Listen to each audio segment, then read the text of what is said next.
Entrevista agora com o procurador do Ministério Público do Trabalho do Rio Grande do Sul, Rogério Zum Fleischmann, para poder falar um pouquinho sobre o papel do Ministério Público, que vem atuando aí de uma forma muito presente junto à comunidade para esse combate ao Covid-19 ser realmente efetivo.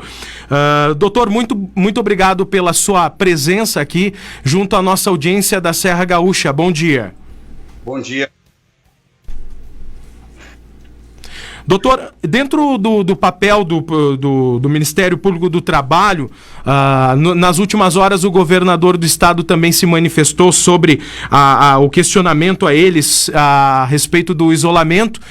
Como que os senhores também têm visto aí as ações do governo, as ações aí de uma forma ampla aí do Poder Executivo ao combate ao Covid-19? Bom, em primeiro lugar é preciso perceber que se vê no governo do estado uma preocupação genuína em relação a esse tema, se vê uma preocupação em ter critérios técnicos, científicos para fazer frente a essa verdadeira tragédia, e a partir desse entendimento, a partir dessa postura do governo do estado, nos abre o caminho para que a gente possa conversar e recomendar aquilo que a gente considera o melhor a fazer neste momento. Foi nesse sentido a recomendação que foi expedida pelo Ministério Público do Trabalho, Ministério Público Federal e Defensoria Pública da União em relação aos decretos que foram editados pelo governo do estado. Certo. Bom, dentro dessa questão, qual que é o papel hoje do Ministério Público do Trabalho diretamente aí na questão do Covid-19? O nosso foco primordial, e é o que está dentro da nossa atribuição, especificamente a proteção dos trabalhadores diante da pandemia. Para vocês terem uma ideia, até segunda-feira, apenas no Rio Grande do Sul foram 300 denúncias de trabalhadores, sindicatos, em relação a, por exemplo, inexistência de EPI, de equipamento de proteção individual, exposição de grupos de risco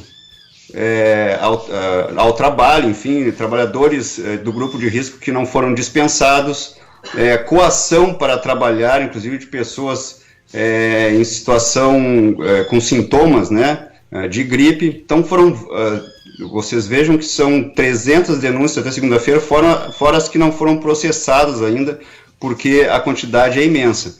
Então o nosso foco é justamente a proteção do trabalhador, e especialmente os trabalhadores que hoje em dia estão aí literalmente nos protegendo, quer dizer, o pessoal da saúde, os trabalhadores da segurança, enfim, todas as atividades que são obrigadas a continuar funcionando. Dentro desse papel, o Ministério Público do Trabalho, como tem feito a fiscalização disso? O senhor diz que um número elevado de denúncias já foram feitas. Como está sendo, nesse momento de isolamento, feito as fiscalizações? Nós, a partir da notícia, né, da ocorrência da pandemia, nos preparamos para antecipar o problema, né? Então, expedimos recomendações para todas as unidades de saúde, expedimos recomendações também para o estado do Rio Grande do Sul e para os municípios do Rio Grande do Sul para adoção de medidas preventivas em relação aos trabalhadores. Então, essa foi uma medida inicial, independentemente das denúncias. A partir das denúncias, a regra tem sido intimar com urgência as empresas que são denunciadas, para que elas nos respondam da forma mais séria possível as medidas que estão adotando. A partir daí, a partir das respostas, nós verificamos se ela é satisfatória ou não. Não sendo satisfatória, nós vamos adotar, no limite, medidas judiciais para que se tenha a proteção dos trabalhadores. Essa questão dos decretos, né? Essa questão dos decretos estarem sempre em atualização, até em virtude do momento. Como tem sido o acompanhamento por parte dos senhores também aí do MPT? Essa questão dos decretos ela é muito importante, né?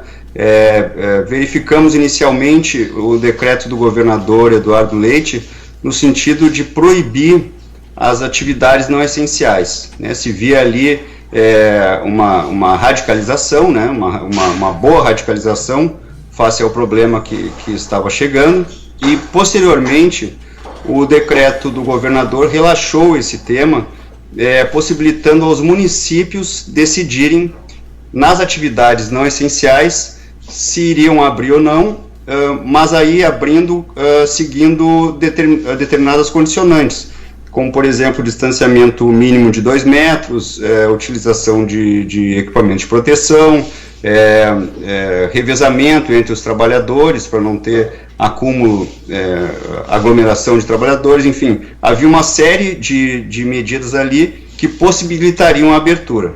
O problema é que a forma como vem sendo feita a pressão da comunidade, incluindo empresários e trabalhadores, sobre os prefeitos, essa forma, ela é, digamos assim,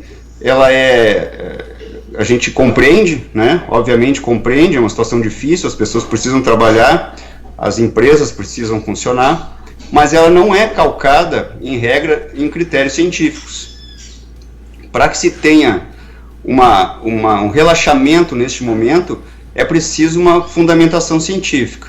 E é nesse sentido que foi feita a recomendação recentemente para que se volte à redação original, que é proibir as atividades não essenciais. E aí entra um elemento muito importante, que é, a impossibilidade de fiscalização total das empresas que porventura venham a operar. E, em segundo lugar, a quantidade de denúncias que eu já comentei aqui, que demonstra que essas medidas que são preconizadas no decreto, elas nem sempre são adotadas, né? E a gente tem a experiência pessoal, por exemplo, de ir a algum supermercado, enfim, e percebe que, de fato, as medidas não estão sendo adotadas a contento. Então, é muito temerário. Perdemos o contato com o procurador do Ministério Público do Trabalho do Rio Grande do Sul, Rogério Fleischmann, que realmente trazia aí um perfil de como está sendo o trabalho do Ministério Público do Trabalho, exatamente perante essas dúvidas criadas por meio do isolamento horizontal, que se chama, que é exatamente aquilo que o Ministério Público do Trabalho e também outros órgãos de fiscalização estão orientando o governo estadual para que se faça realmente a restrição apenas ao serviço essencial. Retomado aqui o contato com o procurador Rogério Fleischmann, o senhor falava sobre essa atuação perante os decretos, doutor. Isso. Não sei quanto que se perdeu, mas a ideia primordial em relação aos decretos é de se ter um critério técnico, um critério científico para a liberação. Não se pode ficar à mercê de pressão política nesse momento para a liberação das atividades. A gente entende, obviamente, a situação, né? Ninguém aqui é insensível a ponto de não saber o quão dramático é não ter o trabalho, a empresa ter que ficar fechada, mas essa liberação que estava prevista até agora no decreto, o governador anunciou que vai modificá-lo, mas a liberação que estava prevista no decreto até agora deixava por conta dos municípios decidirem se abririam ou não as atividades. E deixando por conta dos municípios, a pressão política é muito forte e nós não temos confiança no sentido de que aquelas medidas preconizadas vão ser observadas, né? As medidas de distanciamento de 2 metros, revezamento dos trabalhadores para evitar aglomeração, etc. Então, e a nossa experiência pessoal, basta ir num supermercado para se ver que tais medidas não estão sendo adotadas, né? Então, é muito temerário nesse momento ter essa liberação, porque a gente não vê o engajamento necessário para que as coisas sejam feitas conforme nos orienta a OMS, o Ministério da Saúde, etc. Aproveitando também o momento, eu gostaria que o senhor falasse sobre como funcionam as fiscalizações e como elas estão funcionando nesse momento, porque como o senhor mesmo deu o exemplo, muitos locais ainda não estão cumprindo essas determinações básicas, distanciamento, álcool gel, isso não está existindo. Então, seria importante, por parte do senhor, também esclarecer a população como buscar o Ministério Público do Trabalho. Por favor, a nossa página na internet é o melhor caminho, ainda mais nesse momento de isolamento, né? Então, a página é www.prt4.mpt.mp.br. O link ali bem à mostra, coleta de denúncias, é autoexplicativo, é muito fácil de fazer denúncia, apresenta o problema que está acontecendo na sua empresa, enfim, que foi verificado, e pode inclusive pedir o sigilo de fonte, porque às vezes a pessoa se sente constrangida em fazer denúncia, e nós vamos atuar em face do denunciado. Obrigado, então, à sua entrevista, procurador do Ministério Público do Trabalho do Rio Grande do Sul, Rogério Zum Fleischmann, pela participação e principalmente pelo esclarecimento público à comunidade da Serra Gaúcha. Muito obrigado, um bom dia para o senhor. Eu que agradeço, um bom dia, sempre à disposição. Obrigado. Está então a nossa entrevista, realmente muito importante neste momento, todos os esclarecimentos. O Ministério Público do Trabalho, em conjunto aí com outros órgãos, também está orientando ao próprio governador do estado que torne realmente claro dentro do decreto a questão apenas do trabalho essencial. Estamos